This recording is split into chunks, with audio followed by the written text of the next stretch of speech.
Welcome to Your College Bound Kid, a podcast for parents, college counselors, students, and anyone who wants a weekly deep dive into the world of college admissions. Hi, I'm Hillary Dickman. I'm the Senior Assistant Director of Admission for Marketing and Communications at Colorado College, and I'm also a parent of 2 college students. I'm Lisa, and I'm a clinical psychologist and college counselor. I have a daughter in college, a daughter in high school, and a son in middle school. After 30 years in Chicago, we recently moved to North Carolina. My name is Mark. I'm a college coach in Atlanta and the parent of 2 daughters. Karis, a graduate of Davidson College, and she is the founder of the Spanish tutoring company, SpanishHelpToday.com. And Joy is a wellness coach at the Keenan Flagler Business School at the University of North Carolina in Chapel Hill. And I'm so blessed to be able to work alongside both my beautiful daughters at School Match for You, college counseling firm that I founded in 2010. Good afternoon, friends. If you're new to the Your College Bound Kid podcast, our mission is to make college knowledge available to all. We have 9 co-hosts. We deliver 10 plus hours of brand new commercial-free content every month. And we don't believe in any school being the best or even better school in an absolute sense, but we do believe in best match and best fit. So we're all about helping you find the best fit for your student. Now, friends, the last few days have been pretty great for me. One of the highlights for me was Susan joined me to interview one of the real legends in the admission landscape, Bob Massa. He's been doing this work of admissions and enrollment management since 1974. That's right, 51 years. And you can expect more interviews coming up where I pair up with Susan, pair up with Julia, interview some of their friends in this admission space. Julia and I were talking yesterday about some of the thought leaders that we're excited that we're going to be interviewing together. And Susan and I are already scheduled to interview Kelly Walter, another one of the legends. She's been at BU, Boston University, for 40 years. August 11th is my 35th anniversary, and I'm doing 2 big interviews on that day. That'll be when Susan and I interview Kelly Walter, and also I interview Keith Einstein, Chief Enrollment Officer at TCU, on the topic of what makes a great teacher recommendation. Now, the Bob Massa interview that Susan and I did on Friday will run all of August on Monday episodes. Tonight, and that's if you're hearing this Monday, if you're hearing it Wednesday or Thursday, it's not tonight for you, but if you're hearing it on Monday when it went live, 3 students, one from New York, one from North Carolina, and one from Atlanta, Georgia, all interested in law, will join me and 2 attorneys. Shout out to Jonathan Wishnia from New Jersey and Jeffrey Teare from Seattle to ask them any question at all they have about being an attorney, judge, anything related to the law. So we'll get that episode to you in August on our Thursday episodes as well. And then this Wednesday of this week, I interviewed Dr. Raymond Blakely, who's the acting director of admission at UT Austin, a very popular school for our listeners. And that interview in College Spotlight will also air mid and late August on Thursday episode. But let's talk about today's episode. So this episode was prompted by a student, a high school graduate, class of 2025 from Southern California, sent in a very moving question that I'm going to fly solo and answer. And it's question 500, the big 500. You know, I'm nostalgic. That's been sent in verbally through SpeakPipe. Special thanks to all of you who have sent in those 500 SpeakPipe questions. We have only been using SpeakPipe for a little over 2 years, and others all benefit when you take time as a listener to speak in your own voice so that everybody else can benefit from the answer. So we thank you for that. I know what some of you may be thinking. Stuck, I thought you were talking about the Republican tax bill. I am. But that's what her question was about from the student. Now, I call it the Republican tax bill because 50 of the 53 Republican senators voted for it and no Democratic senators voted for it. And in the House, 99% of Republicans voted for it and 0 Democrats voted for it. We're going to stay squarely focused on the higher ed impact of the bill. I'm going to mostly be just giving the facts. I'll editorialize a little, especially on part 2. But even though I think anyone who listens knows I was not a fan of 1.0, and I think Trump 2.0 has been worse. I'm going to do my best to be very fair to this bill, and there are some things I actually do like in the bill. Overall, I'm not a fan. I wouldn't have voted for it if I was a senator or a congressman, but there are some things I like and there's some things I don't like. And there's some things I'm just going to lay them out there and you be the judge. Our student has asked me to do a deep dive on this, and that's what I'm going to do. Part 1 will air today, and the final part will air next Monday. Then I've got an admissions tip for you, and then finally have part 3 or 4 of my interview with Chris Teare, an educator who's seen the admissions space from a lot of lenses. He's been a counselor on the school-based side for most of his career at multiple schools, domestically and internationally. He's done admissions work himself, and he currently serves as a private college coach. So we'll continue to cover a range of topics that we think would be of interest to you. But let's dive in with question 500, which pulled on my heartstrings. Hi, Mark. My name is Nicole, and I'm a rising freshman heading to a women's college on the East Coast. My mom is an avid listener who doesn't miss an episode. In fact, your interview with the Dean of Enrollment Management at my upcoming college shifted it from being in my top 3 to becoming firmly my number 1, so thank you. My questions today are specifically about the big, beautiful bill. This bill is feeling like a nightmare for me as a first-generation, low-income student with dreams of going to med school. For all of us who will be impacted, will you please do a deep dive and break down the impacts of this bill for undergraduate, graduate, and professional students? Also, should I, a rising freshman in college, strongly consider alternate paths other than medicine? What specific actionable advice would you impart on students like me just starting their college journey in light of the changes the big, beautiful bill will create? What a well thought out, well articulated question. And I'm going to be covering 6 aspects of the bill over this week and next week. This week, I'm going to talk about the endowment, Pell Grant, student loans. Next week, college reimbursement, 529 plans, Medicare, and then just the overall impact of the bill. Let's start with an analogy when it comes to endowment. I know majority of our listeners know what endowment is, but we get new listeners all the time, and you may not know what endowment is. So let's say you personally, your own family, that you saved $200,000 that you invested fairly conservatively. Things like treasuries, money market CDs, maybe some bonds, maybe some low-risk corporate bonds. But bottom line is you're not going to lose that principal. That 200 grand is going to be there every year. In fact, it's going to grow. But what you're going to do is you're going to take 5% of that every year, which is $10,000, and you're going to use it to pay your bills. So that's an extra $10K you have for the rest of your life in perpetuity, because that $200K replenishes and keeps growing. But now you have $10K automatically every year that you don't have to go out and earn with the job and hustle. So that's probably the best way that I can explain endowment to you. Private schools rely on endowment so they're not tuition dependent every single year, because you never know when a storm's going to hit you. And your tuition revenue is down. It could be, recession, and people just aren't paying, or they're willing to pay, or they can't pay, or, you have to heavily discount. Or it could be something like COVID comes and kids want to stay home and they're like, no, I don't want to, be in a dorm and take classes remotely. So I'll take a year off. And, you're counting on the tuition revenue because you still got salaries and benefits to pay for your staff, administration, and faculty. And you still have things like that loan you took out, that $100 million loan to build new dorms and build a new rec center. Well, that loan payment is due. And so you still have fixed costs. And so it just takes a lot of pressure off the school not to be tuition dependent.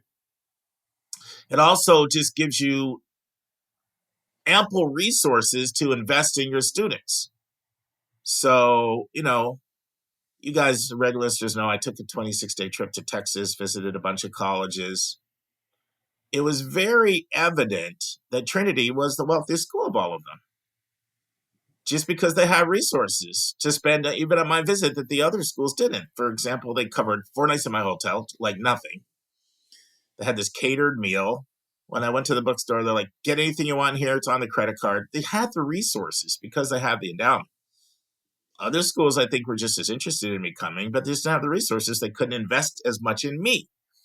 And that's similar for investing in students.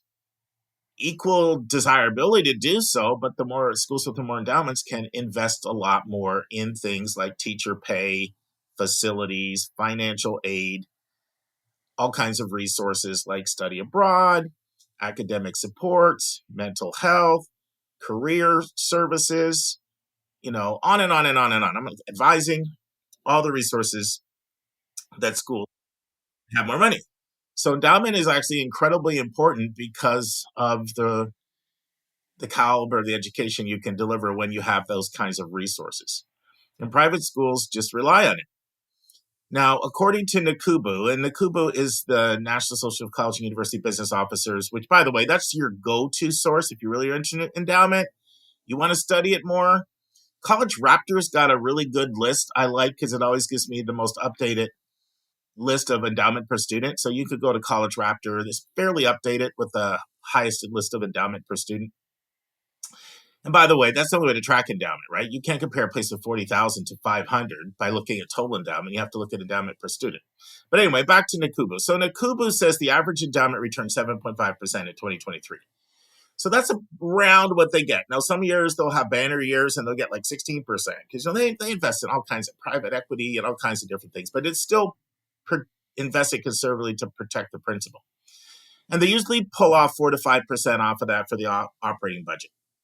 Now, before Trump 1.0, the idea of taxing college endowments was never really seriously discussed because, education was seen as something that we should not rob from in that way because that money can be used to enrich students.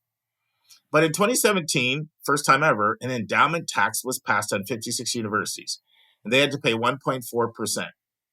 And this brought in $380 million, this 1.4% tax into the budget, the budget of federal government. Now, how did they pick the schools? So once again, I'm telling you the last tax bill, the 2017 one, they said a college has to have at least 500 students, and they need to have a large endowment, and they defined a large endowment as $500,000 per student. If your endowment was not $500,000 per student, then you weren't subject to this 1.4% endowment tax.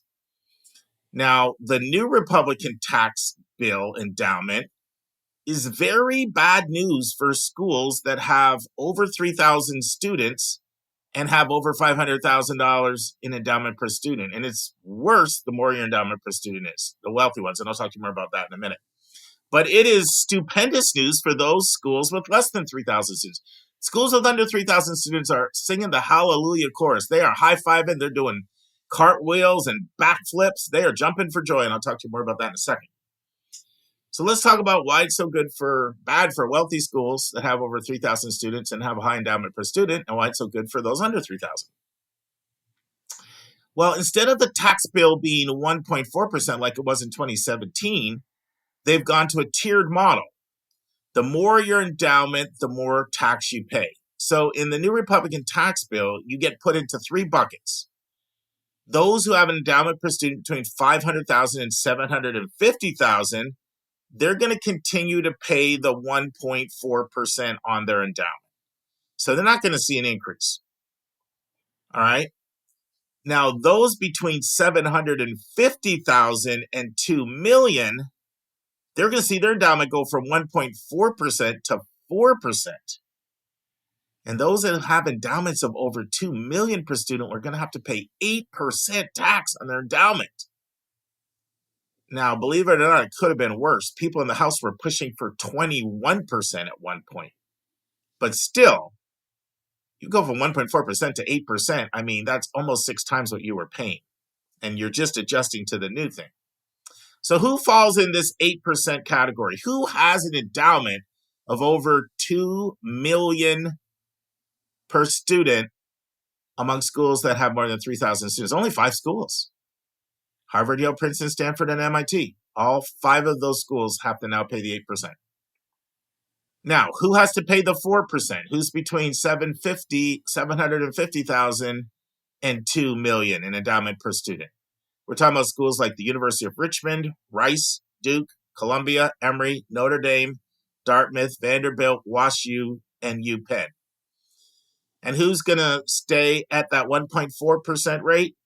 Schools like Brown, Northwestern, U Chicago, and there's others as well. I'm not going to list the whole everyone here. Now, some have pushed back and said it isn't that onerous because the tax is what is known as a net investment interest, NII. The tax is on net investment interest, not endowment principal. Now, I know I'm getting into the weeds here, so I'm going to try to go back to my illustration.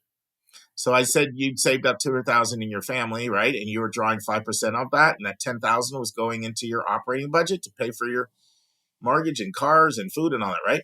So in that example, the net investment interest would be the $10K. The endowment principal would be the $200,000. So the tax is on the net investment interest, not the endowment principal. So someone said it's not that onerous. I beg to differ because it still results in a lot of money that was going into investing in students that now is going elsewhere. According to a recent analysis from Forbes, 11 colleges, and I listed those 11 before. If you listened earlier, I told you the 5 that are paying the 8%, and I listed the 6 that are paying the 4%, including many of the nation's top research universities will have endowment earnings taxed at 8% rather than 4%. Another 5 are going to pay the 1.4%. Previously, 56 universities got tapped. Okay? And I said that it brought in $380 million. Well, this one is expected to bring in double that, about $760 million for just a fraction of the number of schools. Here's what Yale said about the impact on this. Yale said the tax hike will have immediate consequences. Although the endowment tax is lower than what the House had passed, it still means Yale's going to have to pay $280 million a year. And that's only the first year. It's expected to go up. Yale announced immediately results in hiring freeze, lower salary increases for faculty and staff, and they're delaying some major construction projects they had planned because of this basically $280 million tax bill they got. One thing you have to remember, this endowment tax is not in isolation. Colleges are also dealing on more restrictions on international student aid and then major cutbacks in some of the funding that they were getting, especially NIH, but other things as well at USAID, Science Foundation, other state and federal funding. At some colleges, the higher endowment tax, this is a quote from Mark Kantrowitz, who we've had on the podcast 2 or 3 times. Nobody knows money better than Mark. I've interviewed a lot of people on the podcast. The 2 people that I feel were just absolute geniuses, Mark Kantrowitz, who, when he showed up at MIT as a freshman, they put him in grad level classes. And then Jin Chao, the founder of Polygence, who graduated valedictorian from Princeton. Anyway, these 2 are brilliant. But here's what Mark had to say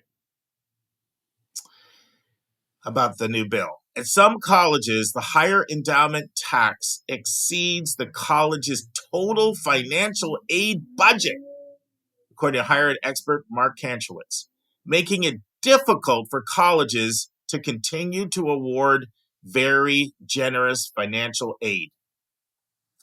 Typically, when it comes to offering aid, wealthier schools have more money to spend, therefore they have the more generous packages, reserving the most significant financial barrier to higher education, helping to attract low-income students and with generous packages. Okay, so what's going to happen with this? Well, tuition hikes are inevitable, and many experts think they're going to even be greater than we've normally seen. One of the experts in this money space is Phil Levine. He's a fellow at the Brookings Institute. He's a professor of economics at Wellesley. And he said, we've already seen evidence that institutions are going to raise their sticker prices more than they have in the past because of the endowment tax. Now, since 1983, the average increase in tuition has been 5.6%. That's huge, by far outpacing increases in income. And that's from a JP Morgan asset management study. Here's what Levine says. Going forward, it doesn't seem like 5 or 6% is out of line or beyond that, what schools are willing to do. And that's both public and private schools, Levine said. And they're doing this because of their unexpected revenue shortfalls. Now, why did I say that its dependence is for colleges under 3,000 students? In the past, the 2017 bill, any college with over 500 students and over 500K in endowment per student had to pay the 1.4% tax. But did you notice any college over 500 But what happened was the small colleges bandied together and they invested in lobbyists to work K Street, and they were really successful. When I was in my Texas trip, Trinity was very open with me about this.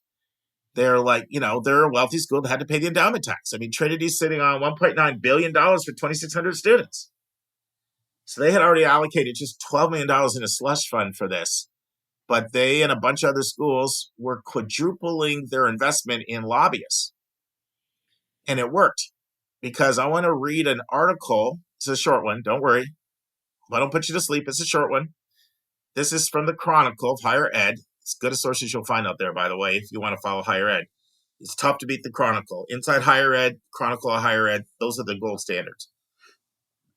The article was called "The Nation's Wealthiest Small Colleges Just Won a Big Tax Exemption." It's by Sarah Huddleston, and it came out on July 11, 2025. So here's what it says. Tucked into the sprawling Republican reconciliation bill that has mostly garnered attention for its Medicaid cuts is a major tax break for the nation's wealthiest liberal arts colleges.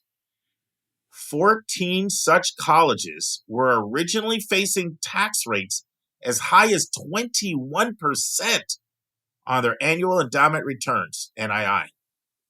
Now they're getting off scot-free because the bill narrowly passed through Congress and was signed into law on July 4th, exempts institutions enrolling under 3,000 tuition-paying students. Did you catch that? Exempts institutions enrolling under 3,000 tuition-paying students. In fact, most such colleges will get millions of dollars back, according to the Chronicle Review analysis by Phil Levine, a Wesley College economist. Under President Trump's 2017 tax overhaul, private colleges enrolling over 500 tuition-paying students were subject to a 1.4% tax if they had an endowment to student ratio of $500,000. Here's a quote. "I can't even tell you the pendulum swing of all of this," said Ann F. Harris, president of Grinnell in Iowa.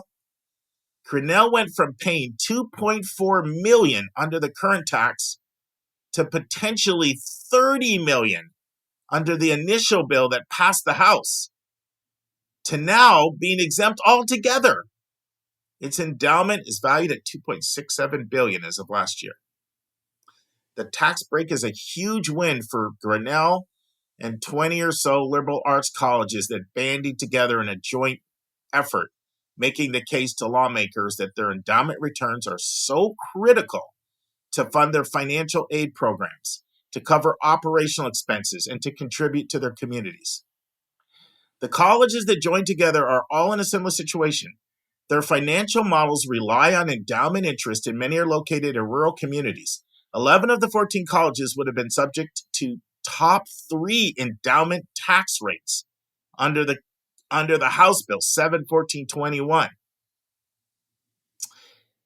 Enlisted lobbying and consulting firms in recent weeks, according to disclosure.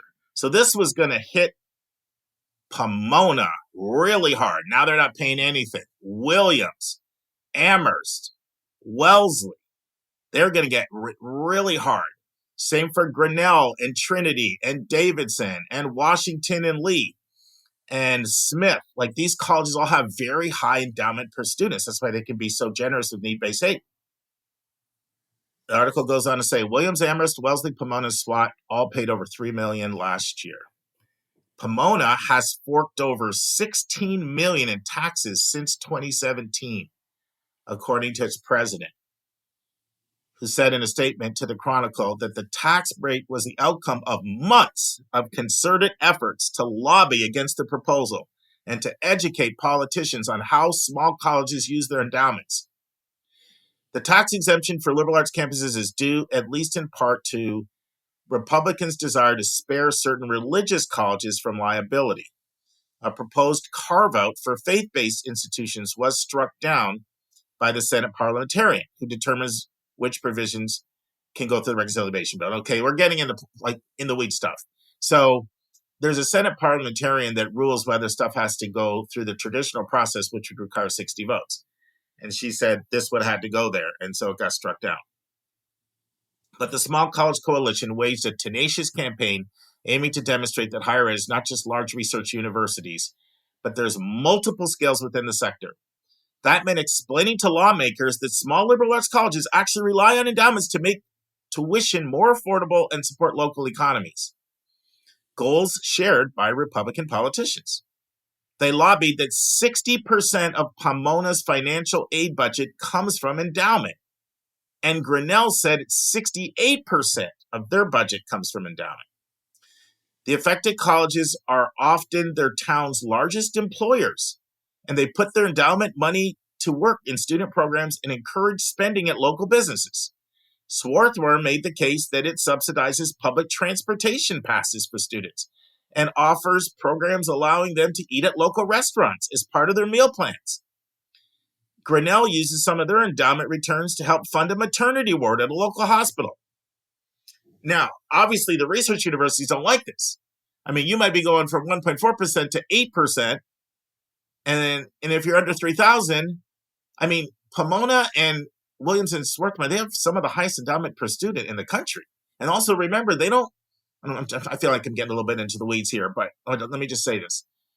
Not all endowment money is restricted. A lot of it is unrestricted. A lot of it is restricted. A lot of people designate money specifically for hospitals. So when you see the big endowments at the Emorys and the Harvards, a lot of that is funding their whole medical wing. So I've had on more than one occasion a wealthy, large research university tell me that you can't just look at our endowment per student and compare it to like a Pomona, because we're funding a lot of it through restricted giving that's designated for our whole hospital wing. So I know there's obviously some jealousy, like how did those small liberal arts schools get away when a lot of times they're considered the wealthiest, but it is what it is. So here's a quote from Rick Grafmeyer. He's a partner at Capital Tax Partners in Washington. Here's what he said. It's not an endowment tax anymore. It's a research university tax. Okay, sorry, I really got into the weeds on that. I hope I didn't bore you guys. Let's go to the second thing, Pell Grant. So the Pell Grant is the primary source of free federal need-based aid for under-resourced students. Between 6 to 7 million students, depending on the year, get the Pell Grant. And the award is on a sliding scale, based on your SAI, your Student Aid Index, which looks at the income and assets of the student and the parents. It can be as little as $740, or it can be as high as $7,395.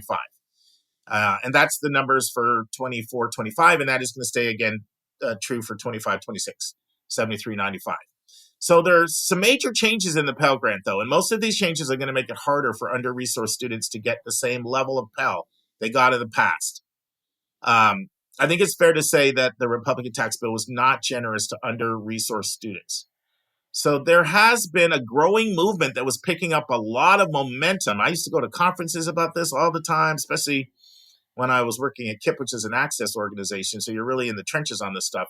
And it was the double Pell movement, double the Pell Grant. And at one point, it really looked like it had promise, because the problem with the Pell Grant, it was introduced in 1972 by Claiborne Pell, who's a Rhode Island Democratic senator. He's chief sponsor of the bill, went into effect in 73. It has not kept up with the cost of living. In fact, experts say that Pell is only covering 26% of what it covered back in 73, when it used to cover tuition and a lot of the other expenses like meals and housing for under-resourced students. Not anymore. So over 80 million students have gotten Pell in its 50-year history. And in most years, it does vary a little bit on the year, but anywhere between 31% and 35% of students at a college are currently getting Pell. So I know this last year was like 31.8, and they were saying this is like the lowest year ever for Pell, but it goes between 31 and 35. So think about it as a third. Basically, 1/3 of students are getting Pell. So let's start with the good news. The House wanted to radically reduce the Pell Grant program in terms of amounts awarded by the Senate. I mean, they wanted to slash it. Like, they were really going after under-resourced students. Which, by the way, I have a problem. So you do this so that, Jeff Bezos, who just threw a $50 million, wedding, can get another yacht. Like, really? You're giving more money to him and taking away from the poor? So I just have a problem with that. I can't help but share that. But anyway, the good news is that the Senate rejected a lot of what the House wanted to do. And they didn't go for the more draconian cuts. So that is the good news. There's some more good news, and that is, this is a little controversial, and I'm still trying to figure out both sides of the argument on this. But from what I know about it so far, it seems to be good, although I'm sure some universities might not agree with me. One thing that changed in this new version of the Pell is that the Pell can now be used for more short-term workforce programs. These are like 8 to 15-week programs, 150 to 600-week programs, and Pell Grant can be used to help with these workforce opportunities. This is something community colleges have argued for a while. Four-year colleges don't necessarily like it because they see it as diverting money away from them. But from what I know about it so far, I think this is a net positive. From what I know about it, it's something I would have voted for if I was voting just for that one proposal. This change goes into effect July 2026, and it has to be an accredited institution, and it's going to be governed on a state level. Okay, now let's talk about some of the negative changes to Pell. Well, in the past, for an under-resourced student, Pell was the first money that you got. Now it's going to be almost like last money. If it will be replaced if a student gets state money, local money, outside or external scholarship money. And those may not be as stable, potentially causing the loss of some Pell funding and leaving a gap. So I don't like that. In the past, if your SAI was at an amount double Pell max, you still might be eligible for Pell if you had certain other qualifying circumstances. Now that's a hard no. You're automatically disqualified from any Pell if your income's double Pell max. I don't like that. The next thing, and I think this is well-intentioned, but I don't like the impact that I foresee it having. I hope I'm not being naive here. So in the past, 12 credit hours was considered a full-time student.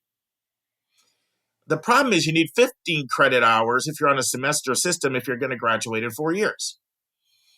So they moved the definition of a full-time student from 12 credit hours to 15 credit hours. So I think the intention is to get students to graduate more in 4 years. However, I don't want to be naive. I hope I'm not. It could be to save money on the backs of under-resourced students. And here's why I say that. How does this relate to Pell? In order to qualify for Pell, you have to be what's considered a half-time student.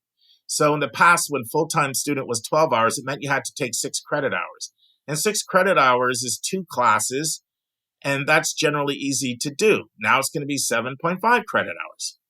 And some of you may be thinking, I mean, come on, if you can't take 7.5 credit hours a semester, do you deserve Pell?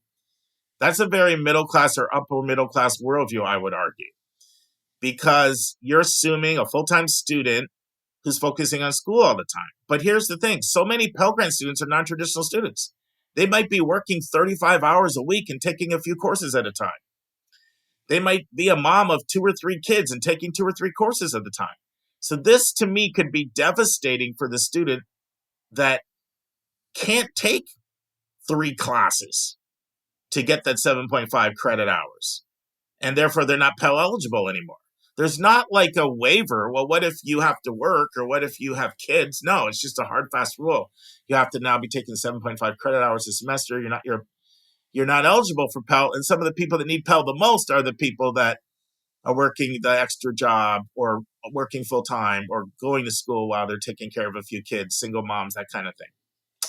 One last change, foreign income used to be excluded, but it now counts. That's going to disqualify more students from eligibility. To me, this feels fair. I don't feel that you should be able to make a lot of money overseas and hide that money and still get Pell. So I'm supportive of that, to my knowledge of it. So all of these changes go into effect in 2026, 2027. All right, we're going to talk about one more major change in the Republican tax bill today, and then we'll get into the others next week. And it has to do with student loans. And it's mostly student loan borrowing limits, but it's also just changes in the loans that are available. So this goes into effect basically a year from now, July 1st, 2026. And there are a lot of changes. So for one, graduate students, they now have an annual borrowing limit of $20,500, where before you could borrow up to the cost of attendance. There's an aggregate limit for grad students of $100,000. Professional school, med school, dental school, $50,000 is the annual amount. This doesn't count your undergrad. This is your professional, year when you're going to professional school. And $200,000 aggregate amount. Now, if you look at the average amount that people borrowing going to dental school and med school, it's usually higher than that. I mean, I've seen the numbers. I saw one recently, 292,000. So this is going to hurt people that don't have come from money, but they're still trying to be, particularly like dentists and lawyers and doctors. I understand some people did borrow irresponsibly. Like if you borrowed and you don't graduate and get a job, it's pretty tough. I once had a client who took out $200,000 in loans for law school, and she tried 3 times and didn't pass the bar and ended up having to be a teacher. And she was 57 and still had $200,000 in debt. So those stories are heartbreaking and sad, but there are also just as many stories of people that needed a lot of graduate loan debt, and now they're, in a really solid financial, state as dentists and doctors and attorneys. So that's a change.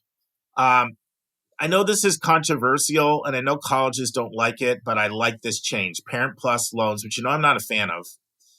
This is where a parent could borrow up to the cost of attendance, and basically they don't do the checks that you normally do. Like you go buy even a car, you have to show that you have the income for the car, right? Or a house. They look at things like your debt equity ratio and credit scores, all that. For Parent Plus loan, they're just checking adverse credit history.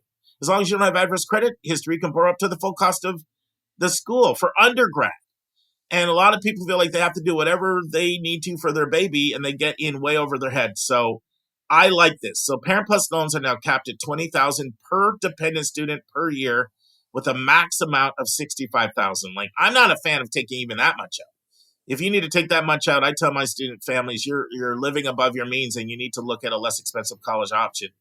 And I think it's been proven that people just don't have the, whatever it is, the knowledge, I'll just use that word, to not get sucked into the Parent Plus trap. So I know people, there's another argument out there which says, I can do what I want. Why should you put a limit on me? And there's another argument from the colleges, which is there's a lot of people that aren't going to be here without those loans. So it's going to hurt our ability to have a full class. But it's one of the reasons why college costs have gone up so much, is there was always a free pipeline of money through unlimited Parent Plus loans. I'm a fan of that. I'm sorry. I know that a lot of colleges, and I know especially colleges that are not as well resourced and have a lot of less resourced students, they don't like this. And I can understand why from their perspective, because it's going to be harder for them to pay their bills. But I just think it led to irresponsible borrowing. So I personally like this. The bill also has a $257,500 lifetime limit on all student loans. Now, the bill does have a carve-out. If you're already enrolled in getting these federal loans before July 2026, you're grandfathered in, and you don't have to end your studies. And you don't have to worry about the lifetime loan limit. So if you're in college already, you're already in the loans, doesn't apply to you. Now, they eliminate the Grad Plus loan.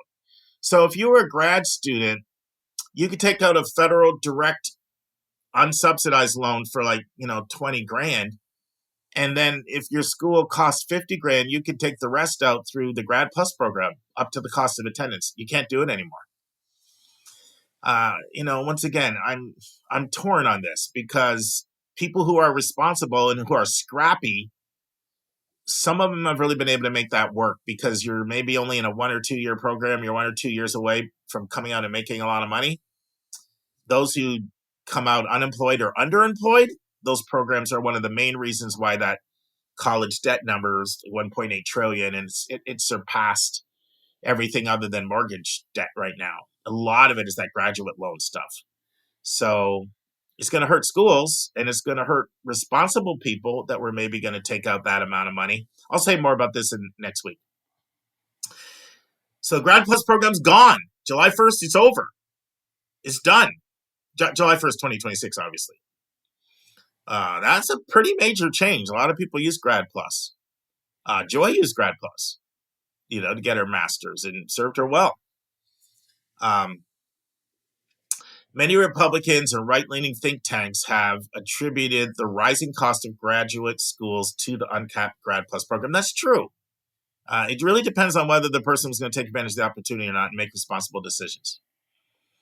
Other advocates worry that Grad Plus will push students toward riskier private loans instead. Okay, another thing that changed is the standard repayment plan. A lot of changes in the repayment plan. So before, there were a bunch of different repayment plans that were out there. And I did an interview probably 6 years ago on this podcast. It was probably the most technical thing I've ever done. If you go back and look at that interview, we went over all the repayment options, payee and repay and ICR, income contingent, and IBR, and save, all these plans. Those are getting phased out now. There's one new income-driven repayment plan. It's called RAP, Repayment Assistance Program. And it's going to be the only one available, the only IDR moving forward, where we had 4 before. I do like the simplicity, but what I don't like is the percentage of your income that you have to pay every month. It's going to be very hard for people to make payments. It's quite onerous in terms of how the payment works out. Now, there's still the standard payment plan, right? So you have 2 choices now. There's just 2. Standard, which has been around forever. Standard assumes you'll pay your loan over 10 years. And then you have income-driven repayment plans, IDRs. So standard now has changed. So if you owe less than $25,000, you pay it over 10 years, 25 to 50, 15 years, 50 to 100, 25, 20 years, 100 or more, 25 years. So that's how standard works. No longer the fixed 10. And this new RAP plan, it's tied to your income, but it's tied to your adjusted gross income. And it's going to take a lot more money out of your pocket. Before, you could literally have a 0 payment. Now you at least have a $10 monthly payment, no matter what your income is. So incomes of $10,000 or less, it's just $120. And now it's 1% of your adjusted gross. That's a much higher percent of your income you're going to have to pay back every month.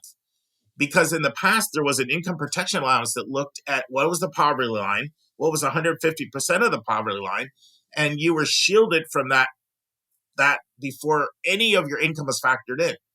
And with the SAVE plan, it was much more beneficial.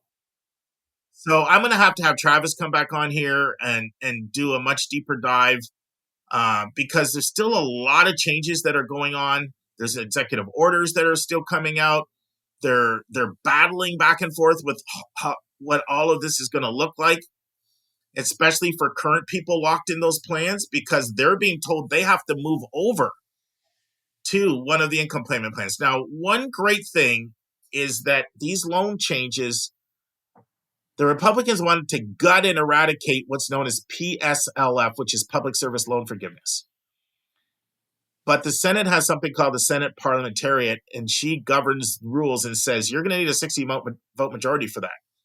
And so they knew there was no way they were going to get that because no Democrats voted for this. So then they dropped that. That's really good news, because that means that if you work for a hospital or a school or any 501c nonprofit, you can still have your debt abolished. And over 12 million Americans work for 501c3 organizations. So now, even that you have all that debt, you go work those 10 years. I know Julia wouldn't mind me saying this. Like, she was able to have all her graduate student, loan debt abolished from going to Emory and working at, in schools, because she worked for nonprofits. And so that was like the happiest day of her life when all her loan debt was abolished. And that's still intact. So that's really, really cool. All right, next week I'll cover college reimbursement plans, 529 plan changes, and Medicare and how it impacts colleges. And then I'll just talk a little bit about the overall impact. But thanks again to our student from Southern California for sending in such an awesome question. And then 12 to 18 months from now, I'll have Travis Hornsby come back. He runs the student loan planner. You may have heard, I had him on the podcast about 5 years ago. He knows this stuff. I'd say he and Mark Kantrowitz know it better than anybody else I know. And so I want to have him come back on. We've been in touch, and he's more than willing to come back on. I just want to see what happens over the next 12 to 18 months with these executive orders. There's still a lot of big things that are being decided. For example, let's look at what's happening right now to make it illegal for states to give in-state tuition to undocumented students. I mean, right now the Trump administration is suing 23 states in DC and saying you can't give in-state tuition to people. And Texas was the first one to offer this in 2001 with the Texas Dream Act when it went into law. This was bipartisan in the past. Like, we have people here that came here have no choice of their own. Don't we want them to be educated citizens? I mean, when Rick Perry signed the Texas Dream Act into law, he stood up for it in 2012 when he ran for president. And this is what Rick Perry said: If you say we should not educate children who come into our state for no other reason than they've been brought here through no fault of their own, I don't think you have a heart. That's what Perry said. Now, so much for compassionate conservatism. Times are changing. All right, let me quickly give you an admissions tip. Sorry I went so long on that. I get carried away sometimes. But so I did a lot of interview prep this week. I helped a student from Hawaii prepare for a Pitzer and CMC interview. I helped another student from Minnesota with a Rochester interview. I said the same thing to them at the very end. I said, make sure you ask the student. Senior fellows will do these interviews most of the time for these students that haven't applied yet. I said, make sure you ask for their email and ask if it'd be okay if you can ask follow-up questions.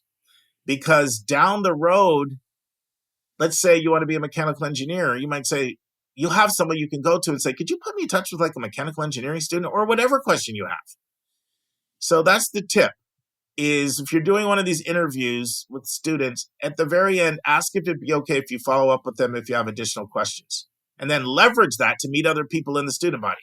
And by the way, you might be thinking, well, I don't have any interviews. Do the same thing with the tour guide. Now, sometimes tour guides give you their cards, and some of them are all printed out, and some of them have emails on them, so some of them take the initiative to do that. But I'd say that happens, that's not the majority of the time. But, you know, I've never known of a tour guide who won't give a student their email if they want to follow up with additional questions. So that's the tip for the day. All right, let's transition to my interview with Chris Teare. And now this week's interview with a special guest.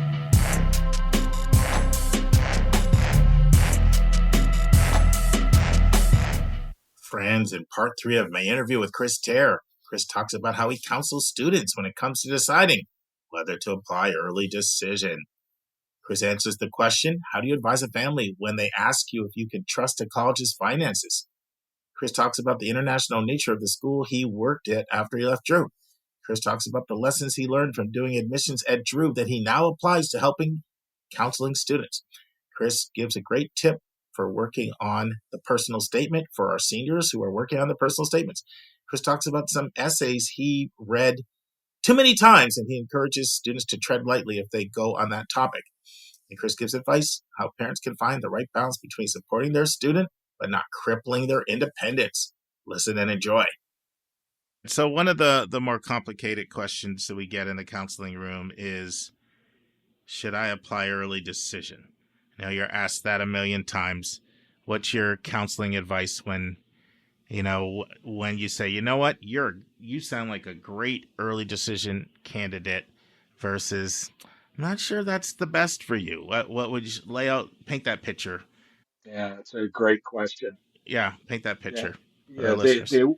As with so much of this, what you hope to do is help young people know themselves and be authentic throughout the process. And if the early decision situation emerges organically from that process, where the student has really learned more about him or herself, has really done deep research through different sources, including direct contact, the FISC guide, social media, reading the school newspaper on campus to find out what the cranky kids are cranky about, because the tour guides are never cranky and they're always telling you what's great. If you've done all those things and a place emerges for you that this is my place, this place speaks to my head and my heart and works for my parents' wallet, well, go ahead and do it because it feels right to you. The antithesis of that are the kids who walk in junior year and say, I'm applying early decision somewhere. I just haven't figured out where yet. And they're working the tactics of it rather than the authentic, organic development of a place that's really right for them. And sure, your chance is better well, that's an institutional priority, and that's because they're looking to protect yield. They're looking to enroll class. Some of these places take half or more early decision, but I really want to pick at and make sure that my students who apply early decision really have reflected and really have done the research to validate that it really is the right choice for the right reasons and not simply a matter of it'll help me get in. And you said something really important, which is works for the wallet, because just to take two schools you mentioned, you could ED to Wellesley, which became the first school to hit that $100,000 price point. Many, many, many others right there with them. Versus Agnes, I mean that could easily be $250,000 after tax difference between two very fine institutions, right? Yes. And there's someone for whom either the money's not a big deal or whatever, grandparents are helping or whatever, or Wellesley is so much more appealing to them for whatever reason and they can afford it, they're going to make that decision and not regret it. There's someone else that's going to say, that's a lot of money. Yeah, And oh yeah. you can do a lot with that for enrichment, grad school, law school, med school, two more kids coming behind. I had a family I'm working with this year say, my kid has X amount of dollars and he can go to one of these schools, but he could also do some other schools and save $100,000. And you know what? That can go right into his first home account. So that's a choice. So these things get tricky with money when it's going to be a tough pill to swallow to pay full sticker, and we all know it's very easy. These schools take a lot of your discretionary money, and a lot of families are surprised at how much of your discretionary money you're gonna have to pay for college. But it's so individual, right? I had one kid that did ED, I had one kid that didn't do ED, and it was right for my one kid, and it wasn't right for my other. Yeah, it's profoundly individual and different. And one of the things I try to talk with students and their parents when we're talking about the money is the difference between short term and long term. And, how could you allocate those resources differently? And I was talking with one of my students last year from Florida about the pros and cons of private versus public and in-state. And, if you get bright futures in Florida, if you have Florida prepaid, you know, how much money you could save and what does that set you up for graduate school, for the down payment on your first home or condo.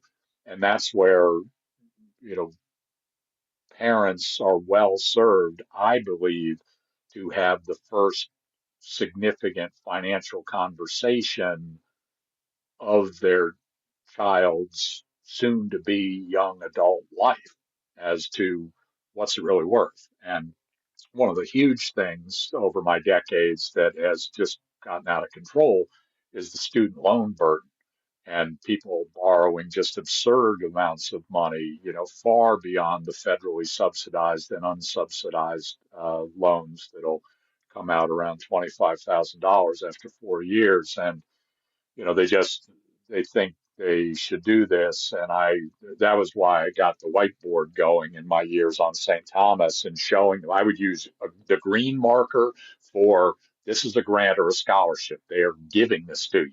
And I would use the red marker for they are loaning this to you. And then the purple marker was work study or summer earnings.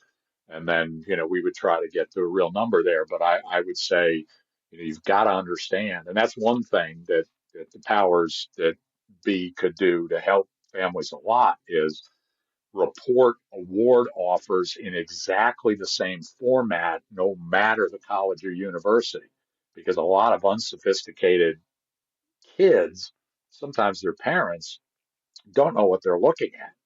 And, it can look like it's aid when actually it's loans or money you got to come up with somewhere else.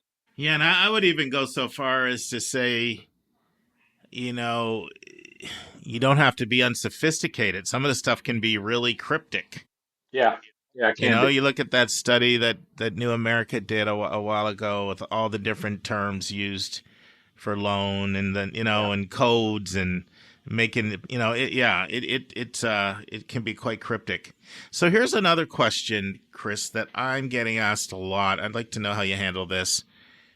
How can I trust if a school's financials are good? Mhm. Because I mean, especially now, almost everybody. I don't care. I was talking to a family I'm working with in California earlier this week, and they made a really interesting point. Almost no matter where you are on the spectrum of college wealth right now, you're getting hit Yeah. because it's the R1s. Look at Johns Hopkins, 2,000 layoffs, Right. right? Right. You're getting tons of NIH money. Northwestern, 790,000. I mean, my own daughter works at UNC Chapel Hill, my youngest, and that's one of the wealthiest public schools, but freezes on hiring and then freezes on her professional development. And that's one of the more well-heeled schools you'll find Right. there, right? So, like, no matter where you look, public flagships, R1s, the Pittsburgh, schools like that. And then, of course, regional publics, they're getting absolutely slammed. Yep. So it's kind of hitting everybody. And it's a question that people will ask me this about some of your wealthier schools. Use Chicago. I hear they're having financial issues. So how do you advise a family when they say, how can I know if I can trust the financial stability of this school, especially if they're not necessarily asking, is the place going to close, but just is it going to be a shell of what I think it's going to be? Or are they going to start cutting departments and laying off tons of faculty, and what I think I'm getting, I don't get? Right. It's a great question, and it's the present moment for sure. One thing I encountered at Drew was the first time I had ever been told about the importance of an institution's bond rating, and parents who are concerned about this should research the bond rating of the institution because that has to do with a thorough analysis of what all the financials look like. And that's there year in and year out. The current pressure, from the current administration with regard to threats or cuts at the R1 institutions, that's real. What you've just enumerated, the one that I've been close to with some of my students and some of my colleagues are not the R1 research money at the liberal arts colleges, but the potential for the endowment tax. Sure. And how much money is that going to be? And, I was at a Williams College information session last month, and I asked specifically about, if the endowment tax comes through and it'd be $27 million or something at Williams, are you going to be able to stick with your no loan, meet full demonstrated need, every Sure. guarantee? And the answer was yes, we have the resources to do that. And you just ask those questions either via email, via phone call, or when you're on campus, and you just be direct about it and find out what's the impact going to be of research funding cuts. What's the impact going to be of an endowment tax? What is your bond rating? And some admissions officers will have the experience and wherewithal to answer those questions. In other cases, they will have to refer you to a more experienced member of staff. But they're all fair questions to ask. Let's go back to your time at Drew. So you leave Drew and you go back into the school side, or did you go into the independent world after Drew? No, I went to Wardlaw Hartridge School in Edison, New Jersey, and Okay. had a fascinating 4 years there with an extraordinarily diverse student body. Many parents who are immigrants, their children were born in the United States, but many parents from India, from Pakistan, from Sri Lanka, from Africa, especially Nigeria, from Latin America.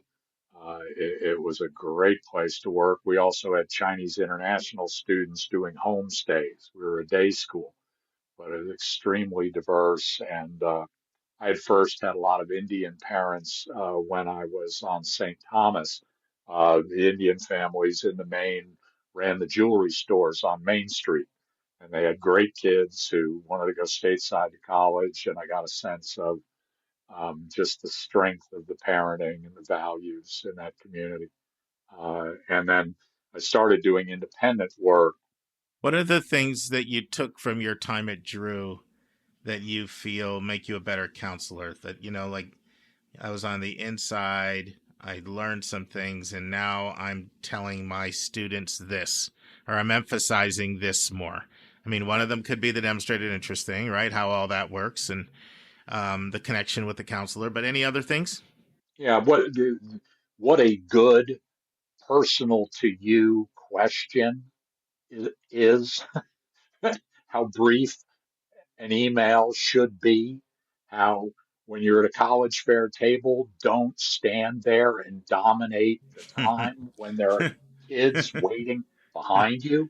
I mean, that's a sure signal to an admissions rep that you will be a lousy roommate and just a dreadful classmate because you think it's all about you. Right, and you've experienced that. You know what that's like to be there, and the kid just won't leave, right? Oh, it's like, oh my goodness gracious, come say hello, ask me an intelligent question, thank you for my time, and move on. I'm not reading your application right now, but you don't get a second chance to make a first impression. Well, make a good one. Say please, say thank you, make sure somebody proofreads your email so that it's spelled correctly. I remember at Drew, I called a college counselor at a school to say, have you read your student's essay? And because it was the worst disaster I had ever seen mechanically. If it had been in my English class, I would have given it an F for mechanics. The content wasn't too bad. It was a disaster. And I called the kid, and then the kid got wind of this, and she was unhappy, and she came at me with a phone call. And I said, look, I'm trying to help you. I don't Right. want you to send this anyplace else because it hurt you here. And I don't want you to send it to anybody else. Get it cleaned up, right? Any other tips for that? We're in writing season right now. Yeah. Any other tips for students on the personal statement and or the custom prompts for students? Any tips for kids? Tell a story only you can tell. There you Tell a go. story that, is your heart. And, Bill Fitzsimmons, the longtime dean at Harvard, told a story some years back that they'll be sitting there, end of deliberations, end of committee. They're all exhausted. They got one offer left to make, and they'll look at each other and say, does anybody want a room with this kid? Sure. Right? And you can have all the qualifications of the world, but what the job of college admissions officers is to repopulate a quarter of the village every year after the seniors graduate. And they're asking you not just to attend classes if it's a residential college, but to move in. And who are you going to be as a human being? Not just doing your academic work, not just doing your extracurriculars, but just as a person. So if your personal statement can give voice to who you are as a person, a unique individual, that's the essay I'm going to remember. And a few from Drew that tickled me were the kid who called himself the John Keats of Tennessee middle schools because he had started writing poetry when he had a crush on a classmate, and he went to give her the poem and he banged into a garbage can and knocked it over, and it cracked me up. And a young woman who had started playing the trombone when it was bigger than she was in fourth grade. And she was still playing the trombone, and here's why. And, another kid who, wrote about her black high top canvas Converse chucks and why she wore her chucks and, who she was. And so, I got a sense of, you know, th- these kids aren't just transcripts and scores and activities. These kids are kids, and these are kids. I would love to have move in. I would love to see these kids walking around campus. I just think they brighten the place. Any topics that you tell your students, or not just the topic, but the approach to the topic, that, boy, I'm going to read this one 30, 40, 50 times in the course of a year. if you come with this essay, and it's just going to be really hard for it to pop. Any things come to mind on that? For Yeah, the first one is the sports one. It's really hard to write a unique and individual personal essay about your experience on the team, in the game, the big game that you won, the big game you lost, the this, that, or the other thing. I mean, I played college football and lacrosse. I mean, I coach football and lacrosse. I love student athletes, but Jesus, write about something else. You know, yeah, yeah, I think you can come at a sports angle essay in a unique way, but the winning goal after you're on the bench or the ACL, and I mean those are ones you just see a lot of them. yeah, yeah. No, A lot of them.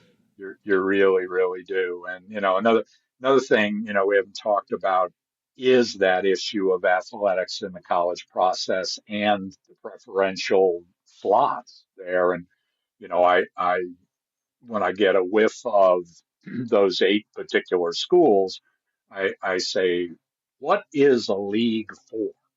And Hmm. they look at me. And I said, no, seriously, what is a league for? National Football League, Major League Baseball, National Hockey League, sports. I said, yeah, the one thing the 8 schools in the Ivy League have in common is athletic competition. They are different sizes in different locations with different curricula, and they're different. And you may be perfect for some of them, but maybe not for others. So don't apply to all 8 Ivy League schools just because they're in the Ivy League. It's not sensible. I mean, the experience at Dartmouth and the experience at Penn, the experience at Princeton, the experience at Cornell. I mean, they're great places, but they're different. The curriculum at Columbia, where there's stuff you must read, and the Hmm. curriculum at Brown, where it's choose your own adventure, they're different places. And, so that, you know, another thing that just occurs to me to comment on is, and this is serious stuff, is the damage that social media has done to the mental health of young people. And, you know, I spoke about the 90s and too much pressure for too many advanced courses. But then as the internet took hold and the iPhones came in with all the social media stuff, the FOMO, the fear of missing out, the drive for bright lights, big city. I mean, I was born in Greenwich Village. My dad's office was in Midtown. I've known, of NYU my whole life. In the 70s, none of us went into the city for college. Now, NYU is a dream school for a lot of people, and it's sort of you're aware there really isn't a campus, right? You're aware that your quad is Washington Square Park, aren't you? And the drive for some of this that really isn't going to result in personal attention, professors who are full professors, not teaching assistants, real mentors who are going to get to know you and continue to help you develop as a young adult. One thing I do say, and not everybody heeds it, of course, is think about going to college for college and saving the university for graduate school. And find that place with the small classes, the personal attention, the merit money, the right kind of price tag, and then look at, the universities for the next level after you've really determined that you're on the right track professional. And there are exceptions to that. There are kids who've done enough job shadowing and enough summer programs and enough real work to know that engineering is right for them, or finance is right for them, or nursing is right for them. Or I got an email today from one of my students who's a rising junior who just finished an architecture program at Georgia Tech, and it has confirmed that she's on the right track. And I say, okay, fine. Well, then you're going to a university because you've done the work to make sure that you know that that's right for you. And you want to specialize that early? Okay. Just be sure you've done the work to know that that really is right for you. So, Chris, this is a hard one. A lot of parents, like you said, love their kid, but they're also afraid. And they're trying to figure out what's the right balance as far as their involvement in the college process. You know, what are the things parents can do, should do, versus you're not a Siamese twin and your kid's going to have to live without you and self-advocate and show initiative. So if you smother them now, you may be crippling their transition to college. What's your advice on that? Yeah, and I feel this one as a parent as well. I talk with parents a lot and separate from conversations with their children. And I try to emphasize the division of labor, where I say to parents, your job is to provide food, clothing, shelter, curfews, and hugs. You are to be the safe place, the support system, sometimes the one who's making sure they get enough sleep and engaging in the parental rule, and then partner with me as the counselor and let's compare notes. And I will help your student with this self-knowledge, the development of the research, the development of the applications, and touch base with me and let's compare notes. One of the things I say to parents all the time is that kids play better road games than home games. And by that, I mean at school, in the community, at their jobs, in their service projects, everywhere they go, they're doing everything they can to achieve for themselves and also to make you proud as parents. And the place that they're going to let down their guard, the place where maybe they'll be sullen, maybe they won't do their chores, maybe they'll close the door and not talk, maybe they'll start crying, is home because it's the safe place. And that's got to continue to be the safe place. And it is some families are really good about developing once a week, we're going to have a college conversation and the kid's going to decide day and time for that. And that's the college conversation. But we're not going to ruin every dinner. We're not going to ruin every car ride. We're not going to pick at this. And to alleviate some of the parental anxiety, I say, when you feel your anxiety rising, call me, text me, email me, and we'll talk. We'll compare notes. What are you seeing? What am I seeing? And, parents love their kids. They know their kids far better than I do.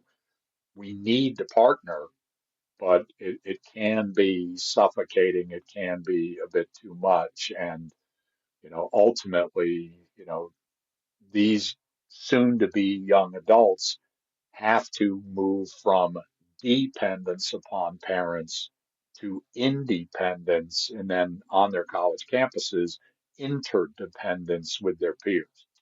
And that means you have to give them more and more responsibility. I mean, this for most young people, in my experience, this is the first time they're going to have 51% or more of the decision about where they go to school. Because, most young kids, they have no choice about it. Their parents enroll them in the school that's in their zip code or to, the private school the parents decide to pay for. But, college, kids usually have 51% in my experience. And so you want to empower them. One of the things you want to talk to them about is this experience done right is a way to learn how to make any decision well, because this is not the last big decision you're going to make. And how to reflect on who you really are, how to reflect on your options, how to be smart about the money, how to think long term as well as short term, think about deferred gratification, and that this will be a template for other decisions you're going to need to make about cars, about houses, about marriages. There's a lot to think about. Friends, this concludes part 3 of my interview with Chris Teare. Hope you join us next week for the final part. On Thursday's episode, Harold and I will discuss some tips to help students with their personal statements. The final part of my interview on demonstrated interest with Greg Zeiser, Chief Enrollment Officer at Elon University. Our question for a listener and our spotlight, Dr. John Pollard, is back to answer a question from a listener about why did the University of Arizona have at early action? And what John did was he reached out to the director of admission, had a meeting, and came back with all the answers. And we kind of start up there, and then we end up talking a lot more about the University of Arizona. Friends, remember, college is not a prize to be won. College is a match to be made. See you on Thursday, friends. And that's our show. A big thank you to you, our listeners, for tuning in this week. If you find this podcast helpful, please follow us and you will get every single episode as soon as they are released. If you want to support our podcast, you can click the share button and send it to your friends and acquaintances. You can say positive things about your college-bound kid on your social media feed. And you can help us stay commercial-free and pay our staff by donating on the yourcollegeboundkid website. You can write a review for us on Apple or Spotify. And if you have a question or a recommendation, just go to speakpipe.com/YCBK, hit the orange button, and speak. We will do our best to get your question in your own voice on an upcoming episode. I am the producer of the podcast, and I live in Metro Atlanta. We have a fantastic team that has over 200 years of admissions and counseling experience. Shout out to our co-hosts, Dr. Lisa Ruff in North Carolina, Susan Tree in Pennsylvania, Vince Garcia in California, Julia Esquivel in Massachusetts, Linda Depker in Missouri, Andy Strickler, the Chief Enrollment Officer at Connecticut College, New London, Connecticut, Hillary Dickman, an Admission Officer at Colorado College in Colorado Springs, and our International Admissions Expert, Kevin Newton in Dallas, Texas. Our sensational sound engineer is Nemanja Motvich. Our amazing music is from Victor Allen Weeks. Marketing designs from Kimberly Bloss. Our reliable webmaster is Stalionis Dimitru. Website updates are done by Joyce Stucker. Our image editor is Vlad Honchar. If you want to have a coaching session with me, just text me at 404-664-4340. If you want to reach someone else on our team, all of our bios with contact info can be found at yourcollegeboundkid.com under the About YCBK tab. If you want to get our free monthly YCBK newsletter, YCBK Plus, it is also under the About YCBK tab. If you want to see our recommended books and websites, they are on our website under the Resources tab. While you're on our website, check out our hundreds of interviews in their entirety. Check out our college spotlights, our blog, and our upcoming events. We think of you as our listening family, and we look forward to meeting with you every single Monday and every single Thursday.